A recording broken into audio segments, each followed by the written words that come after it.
1.5 पळी तेल टाकलं आहे. कांदा टाकते.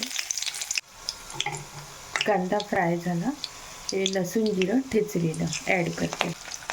हे 1 चम्मच रेड चिली पावडर, 1/2 चम्मच टर्मरिक पावडर, 1/2 चम्मच सॉल्ट, 1/2 चम्मच सुरची मसाला सगळं ॲड करते. हे गवाराची शेंग आहे आणि कोरिएंडर लीव्ज ॲड करते. मिक्स करते. टोमॅटोमध्ये शिजू द्यायचं, म्हणजे टोमॅटो पण गलते आणि त्याच्यामध्ये भाजी पण शिजून येते. वाफेवर शिजवायची. गॅस कमी करायचा. स्लो स्पीडवर भाजी शिजू द्यायची. बघा किती टेम्पटिंग भाजी दिसते.